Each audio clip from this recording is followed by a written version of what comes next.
Have you ever thought about leaving your office job to become a full-time entrepreneur? Well, I have. And finally, it really happened. Hi, my name is Max, and welcome to Inspire DIYer. In this video, I'm going to be sharing you a bit of history about myself fresh out of college until recently, and the turning point to why I decided to become an entrepreneur, and what it's really like to be an entrepreneur and going forward.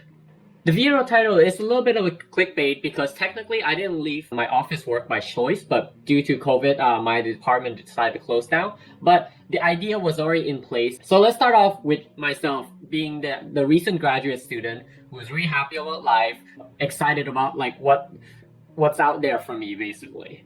And my first job when I started, I worked in this brokerage company in their back office doing transfer administrative stuff. And honestly, about a week or two into this position, I realized this job was not for me at all.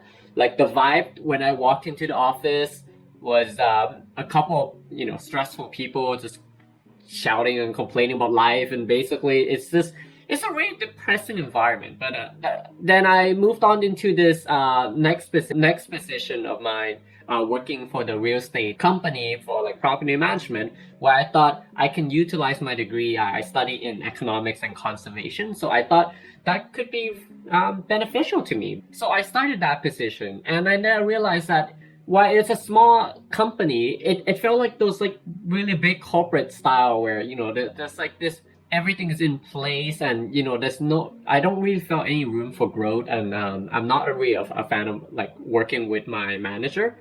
But that's not to complain within this video. But anyways, I continued on my journey to trying a different role, and my next role was actually really nice. It was a non-profit company, and I really enjoyed it, but it was like only temporarily work position. And then I started my last job, which was an event organizer, which when I started, it was really enjoyable, but then obviously the COVID thing happened, and then I started to reflect on my life, what I really want to do and where I want to be.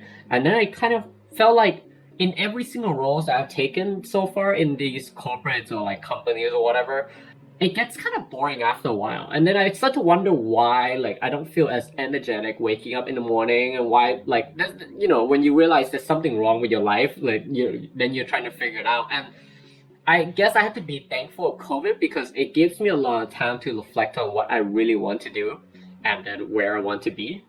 So I did. And then I thought about this idea of starting my own business.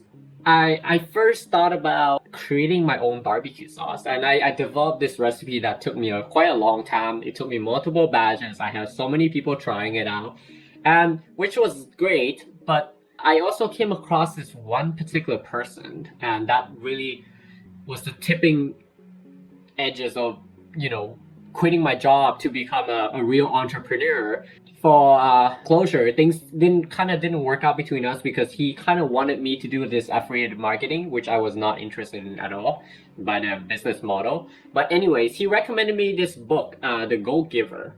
And when I read that book, I was quite intrigued with the idea of reaching out to more audience or more customer, or like the idea of wealth creation being providing more service to people. So that's when I kind of realized, what if I can do the same but in a more massive scale? So I could potentially do it with the barbecue sauce. I still have the idea in place, but for right now, it's not gonna work in the short term because obviously I need an income for living, and then starting my own barbecue sauce right now is not a best time. But it's still there, and I think I would do it one day for sure. So since the beginning of October, I began to register for my own business, as well as opening an Amazon seller account. So I am an Amazon FBA seller. In case you're curious, I'll probably make a separate video about this, like entirely with a whole different series. Honestly, it's been one whole week since I left my last work, and honestly couldn't be happier. You would think that I've been lazy, like not being able to get off the bed in the morning, but actually I've been feeling very motivated. I usually get up like around 8, and I would do all my crypto and investment researches, and then I hop into the Amazon sale account looking for different products to sell. So I've been honestly feeling very motivated, and this is something I have not felt in a very, very, very long time. So honestly, I've been really liking this, and I can really picture myself doing this long term. I don't know whether it's gonna work out in the end, but I have put a ton of investment into this already, so I'm not gonna go down without a fight for sure. So going forward with my YouTube channel, I'm going to be shifting a little bit of focus because right now I'm on a lot of dietary restrictions. I've been having a lot of problems with acid reflux and all this stuff. So I'm going to be doing a lot of food diet elimination, which is why I haven't been cooking as much. But I'm going to continue to produce all those cooking contents as well as all my DIY stuff. But in addition to that, I've decided I'm going to be posting more videos on about like business and productivity where I can try to teach other people on how to start sourcing product on Amazon or like become a seller yourself as well. I think you heard me rambling on enough for today already, but I hope this video serves as an inspiration for you to do your own business as well, because I think it's going to be very beneficial for you to have a different perspective in life. And for someone who lost their job due to COVID or whatever, there are other business opportunities out there that you can start on your own as well. Please give me a thumbs up if you like the content, and I hope you enjoy your day. Thank you.